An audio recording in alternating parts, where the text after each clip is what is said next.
Episode की शुरुआत में हम देखते हैं कि डिवाइन ट्री का मेन बॉडी अभी भी डीप स्लीप में है। उसकी विशाल कैनोपी अब हजारों स्क्वायर मीटर्स को कवर करती है। हल्की हवा चलती है, पत्तियों से पीसफुल रसलिंग साउंड गिरता है, शायद ये पीस की आवाज है। डिवाइन ट्री का कोर आइज बंद करके डीप स्लीप में है। अब डिवाइन ट्री एक इंडिपेंडेंट बॉडी में बिजी है जो हर जगह फ्रीली घूमता है। डिवाइन फ्लावर आती है और डिवाइन ट्री को इस दौरान मैनकाइंड की पूरी सिचुएशन बताती है। सुनकर डिवाइन ट्री ने डिवाइन फ्लावर की तरफ सिर झुकाया और जेंटली बोला, तो जब मैं सो रहा था कई ह्यूमंस बहुत रेस्टलेस थे। डिवाइन फ्लावर ने कंटिन्यू किया, 3 साल पहले एक न्यू फोर्स उभरी, कई पावरफुल स्ट्रांगमैन के लीडरशिप में। वो हमेशा शाउट करते और मेस बनाते हैं। साथ ही कई ह्यूमंस ने हमारी मिस्टी माउंटेन एक्सप्लोर करने की हिम्मत की। शायद उनकी आइज में सी के साथ ग्रेट बैटल के बाद तुम डिसअपियर हो गए। डिवाइन ट्री कुछ सेकंड साइलेंट रहा, फिर पूछा, हमारे साथ साइन करने वाले ह्यूमंस कहाँ हैं? वाकई डिवाइन ट्री के स्लीप में सैकड़ों top level strongman blood pact sign करने आए थे मिस्टी माउंटेन से। अनफॉर्चुनेटली डिवाइन फ्लावर के अनुसार ज्यादातर अभी भी मिस्टी माउंटेन सुनते हैं, लेकिन कुछ पार्ट सिर्फ स्टैंड बाय करके देखते हैं। डिवाइन ट्री थोड़ा डिसअपॉइंटेड खड़ा हुआ और बोला, कुछ सालों में मिस्टी माउंटेन डिसअपियर रही, लगता है हमारी थ्रेट सिग्निफिकेंटली कम हो गई। डिवाइन ट्री ने जमीन पर पैर रखा, डिवाइन फ्लावर की तरफ मुड़ा और सीरियसली बोला, लगता है हमें फिर अपीयर होना होगा। मिस्टी माउंटेन के आउटस्कर्ट्स पर स्काई क्लियर है, क्लाउड साफ, लेकिन फॉग अभी भी थिक है। तुम्हें पता है जहां फॉग है वहां मिस्टी माउंटेन है। एक फीमेल स्ट्रांगमैन बीस्ट्स हार्वेस्ट करने में बिजी है, जिन्हें वो जस्ट डिफीट कर चुकी। लगता है काफी बिग स्मॉल बीस्ट्स हंट कर लिए, उन्हें एक पाइल में डाल दिया। फीमेल स्ट्रांगमैन बोली, ये सब प्रारंभिक स्टेज बीस्ट्स हैं, हाईएस्ट सिर्फ प्रारंभिक स्टेज लेवल 8 है। उसके बगल वाला मैन भी कंप्लेन किया, ये अब ज्यादा मनी नहीं बिकते। सिगरेट जलाकर फीमेल कलीग की तरफ मुड़ा और सजेस्ट किया, जल्दी चले, वैसे भी हम मिस्टी माउंटेन के पास हैं, जल्दी यहां से निकलें, डेंजर का डर है। वाकई वो एक्सपीरियंस्ड हंटर है। इस जगह का टेरिफाइंग ग्लोरियस पास्ट उसके माइंड में डीपली इंप्रिंटेड है। लेकिन वुमन सिर्फ स्माइल्ड और स्कॉफ्ट, वरी मत करो, हम मिस्टी माउंटेन से 50 किलोमीटर से ज्यादा दूर हैं, और अगर मिस्टी माउंटेन का बीस्ट यहां अपीयर हुआ तो हमारी स्ट्रेंथ से इजीली किल कर देंगे। रोर। अचानक पीछे से टेरिफाइंग रोर गूंजा, हैं, मत बताना मिस्टी माउंटेन का बीस्ट सच में अपीयर हो गया। दोनों तुरंत फ्रीज हो गए, खड़े रहकर मूव करने की हिम्मत नहीं। व्हाइट टाइगर का लार्ज फुट जमीन पर हेविली स्टॉम्प हुआ, सिग्नल की तरह। उसके कमांड के सारे बीस्ट्स यूनिसन में रश हो गए। हेवंस और अर्थ शेक करने वाला रोर। दोनों ह्यूमंस ने पीठ फेरी। ये सीन सच में हेल में सिंक होने जैसा लगा। डैम, उनका स्वेट बहने का टाइम भी नहीं मिला। पूरी ग्राउंड वायलेंटली शेक हो रही थी। 36 स्ट्रैटेजम्स में फ्लिंग बेस्ट है। दोनों लेग्स ऑन नेक्स्ट दौड़े। मिडिल एजेड मैन दांत पीसकर भागता रहा। भागते हुए सोचता रहा, ऐसा लार्ज ग्रुप बीस्ट्स क्यों, और थिक फॉग पीछे लेकर। हिक, क्या मिस्टी माउंटेन के बीस्ट्स फिर एक्ट करने लगे? व्हाइट टाइगर की आर्मी लाइटनिंग बोल्ट की तरह आगे रश करती रही, जोर से रोरिंग, स्काई में गूंजती हुई। वर्ल्ड ऑफ स्टील की पीठ पर सवार व्हाइट टाइगर शाओलिम थी। वो एक स्मार्टफोन पकड़े हुए थी और जीपीएस मैप का उपयोग करके आर्मी को व्हाइट टाइगर की ओर गाइड कर रही थी। अभी भी 300 किलोमीटर्स पूर्व में डेस्टिनेशन था।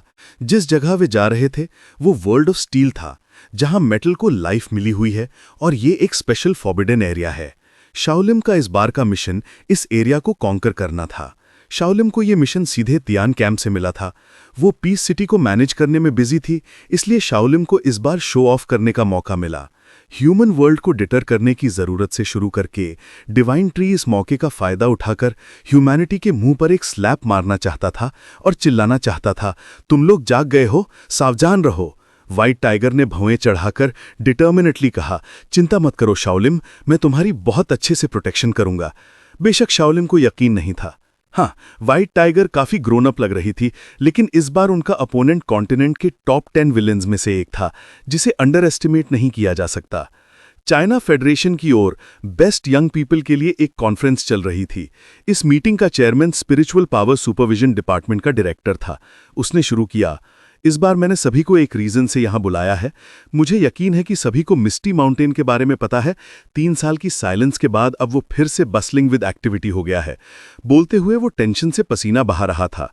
नीचे बैठे पार्टिसिपेंट्स भी अटेंटिवली सुन रहे थे। स्पष्ट था कि ये मीटिंग काफी इंपॉर्टेंट थी। वहां एक ओल्ड मैन ने अपनी ओपिनियन दी। 3 सालों में बहुत कुछ बदल गया है, अब ये पूरी तरह अलग है। हमारे फेडरेशन में स्ट्रॉन्ग पीपल ज्यादा से ज्यादा अपीयर हो रहे हैं। फेडरेशन का फेस और साफ साफ बदल रहा है। ये ओल्ड मैन वाकई स्ट्रॉन्ग था। सारी मसल्स इवनली डेवलप्ड और फर्म थीं। उसने कंटिन्यू किया, मिस्टी माउंटेन आउटडेटेड हो चुका है। दूसरे फॉरबिडन एरियाज भी हमें टच करने की हिम्मत नहीं करते। लेकिन उसके बगल में बैठा ब्लॉन्ड यंग मैन ने सार्कास्टिकली हंसते हुए चिल्लाया, स्टूपिड, तुमने क्या कहा? दोनों एक दूसरे को ग्लेयर करने लगे। ब्लॉन्ड यंग मैन ने अपनी पॉइंट प्रूव करना शुरू किया। मिस्टी माउंटेन का साइलेंट होना ये नहीं मीन्स कि वो कोलैप्स हो गया है। उस साल 7 किंग्स ऑफ द सी के साथ बैटल के बाद वो फिर अपीयर नहीं हुआ, लेकिन कोई न्यूज़ नहीं है जो प्रूव करे कि मिस्टी माउंटेन की पावर कम हुई है।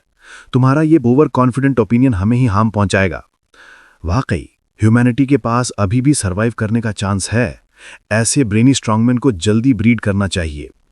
शाओलिंग ने भी मौका लेकर ऐड किया, सही कहा। अब वे इतने ओपनली अपीयर हो रहे हैं, अपनी मसल्स की बजाय ब्रेन यूज करो, तब तुम्हें ट्रूथ थ्रू दिखेगा। ओल्ड मसल मैन ने ये वर्ड सुने तो उसे लगा कि वो शाओलिंग के कपड़े उतारकर उसे बीट अप कर दे। इस पॉइंटलेस डिबेट में इंटरव्यू ना करते हुए चेयरमैन ने और इन्फॉर्मेशन प्रोवाइड करना कंटिन्यू किया। इस बार वे वर्ल्ड ऑफ स्टील को टारगेट कर रहे हैं। निश्चित रूप से ये उस थिंग की वजह से है। उसके बगल में एक ब्लैक स्किन यंग मैन ने बोलना शुरू किया। एब्सोल्युटली उस थिंग को म्यूटेंट ट्री के हाथों में नहीं पड़ने देना चाहिए, वरना फ्यूचर में हमें इसे एलिमिनेट करने का कोई चांस नहीं मिलेगा। एक और मास मेंबर ने ज्वाइन किया। वर्ल्ड ऑफ स्टील वो जगह है जहां मेटल की लाइफ स्टोर्ड है। अगर मिस्टी माउंटेन को ये मिल गया तो हमारी पहले की सारी अरेंजमेंट्स यूजलेस हो जाएंगे। टीयरफुल आइज वाला ग्रीन हेड बॉय महसूस कर रहा था कि ह्यूमंस के लिए अब रॉब करना भी फिजिबल नहीं है। तुम सही कह रहे हो। अचानक एक सॉफ्ट फीमेल वॉइस गूंजी। डोर के बाहर खड़ी ब्लू हेड गर्ल ने मीटिंग इंटरप्ट कर दी। सभी सरप्राइज्ड होकर बाहर देखने लगे। वो कौन है? क्या ये स्नेक गर्ल है? कोल्ड फेस वाली ब्लू हेड गर्ल ने स्पीक करना कंटिन्यू किया। मैं डिवाइन ट्री की विल की सर्विस करती हूँ। आज मैं तुम्हें एक मैसेज भेजने आई हूँ। बेटर है कि तुम इन्वॉल्व ना हो, वरना डिवाइन ट्री तुम्हें डेफिनेटली स्पेयर नहीं करेगा। ओल्ड मसल मैन पहले से ही एंग्री था। अब आखिरकार वेंट करने का चांस मिला, इसलिए वो सबसे पहले स्नेक गर्ल पर अटैक करने के लिए रश हुआ। लेकिन वो अभी भी बिना रिएक्ट किए खड़ी क्यों थी? बैंग! ओल्ड मैन का माउंटेन पियर्सिंग पंच निकला। लाउड नॉइस हुई। वो देखना चाहता था कि उसकी विक्टिम कैसी है, लेकिन क्यों लगा जैसे उसने एयर में पंच मारा हो। अगले सेकंड जब डस्ट सेटल हो गई, स्नेक गर्ल अभी भी वहीं खड़ी थी। ओल्ड मैन ने बस एक स्पेस क्रैक में पंच मारा था। स्पष्ट था कि स्नेक गर्ल ने इसे इजीली रिजॉल्व कर दिया। स्नेक गर्ल ने कैजुअली कंटिन्यू किया, ओह, मैंने अपनी बात अभी पूरी नहीं की थी। End of chapter 177। है ना कमाल का एपिसोड? हर लेजेंडरी बैटल की तरह ये भी सेटिस्फाइंग एंड होता है। तो फिर मिलते हैं अगले एपिसोड में। तब तक के लिए गॉड ब्लेस।